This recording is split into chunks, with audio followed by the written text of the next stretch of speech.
bem-vindo à sua sala de aula virtual. Seja bem-vindo, meu aluno, minha aluna do Colégio Soluções, professor Otávio Almeida, e vamos para mais uma aula de Biologia.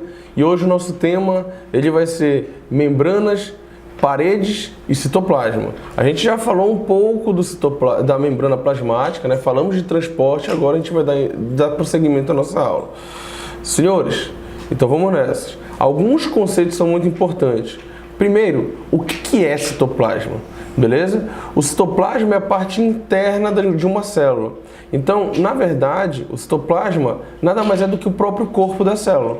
Essa região entre a membrana plasmática e o núcleo. Tranquilo? Nesse sentido, dentro dele, a gente vai ter algumas estruturas muito importantes que são chamadas de organelas, ou seja, são pequenos órgãos e cada um vai ter uma função diferenciada no corpo dessa célula, beleza? Vamos nessa. Bem, o citoplasma ele é formado principalmente por água, justamente porque precisa de água para fazer a reação química, mas também de outras substâncias químicas, como proteínas, sais minerais e assim sucessivamente. O citoplasma, normalmente, ele é um líquido gelatinoso. Esse líquido ele tem o nome de citosol, ou também conhecido como hialoplasma, beleza? Lógico, o principal componente é a água, beleza? Vamos nessa. O que é a membrana plasmática?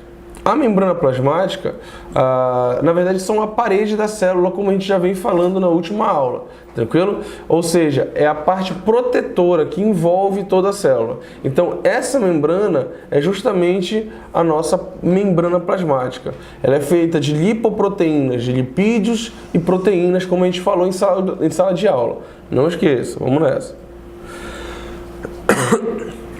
A primeira utilidade da membrana, né, é impedir que o citoplasma se espalhe fora dela.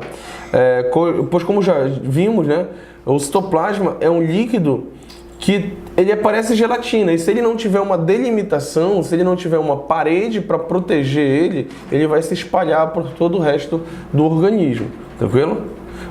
Por isso que ele é uma substância mole, tranquilo? Então, por fim, as membranas e paredes têm outras funções, como você conhecerá nos próximos conteúdos. Galera, então só para a gente finalizar, só para a gente organizar o nosso pensamento sobre célula, é importante que tu entenda o seguinte, que as células ela é uma unidade morfofisiológica. O que é isso? Ela é uma unidade que vai gerar forma do corpo e também vai gerar a função desse organismo.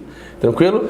Então, nos organismos que tem uma célula, ela vai ser uma célula unitária e dentro dela vai ter várias organelas. Lembrem-se, a delimitação de uma célula, a gente vai ter a parte externa, que é chamada de membrana, a parte mais interna é chamada de citoplasma e a parte central é chamada de núcleo.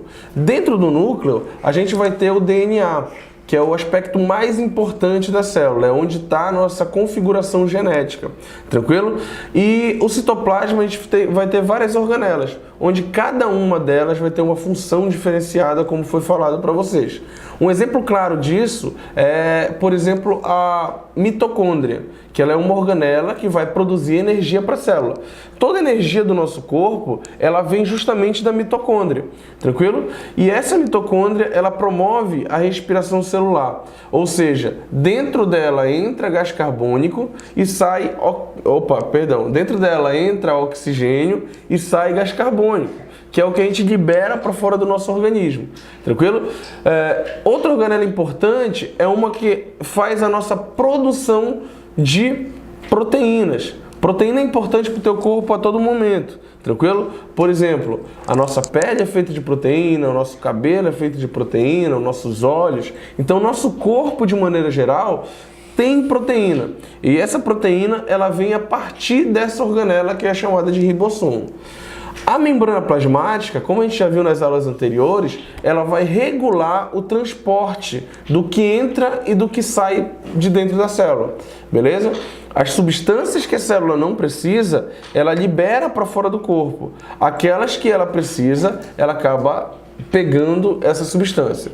A gente viu nas aulas passadas que se divide o transporte em transporte ativo e transporte passivo, o transporte ativo tem gasto de energia pela célula e o transporte passivo não tem gasto de energia.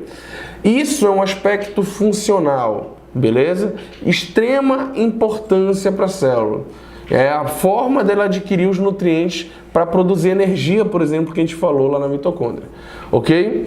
Então, galera, eu fico por aqui. Valeu, até mais. Tchau!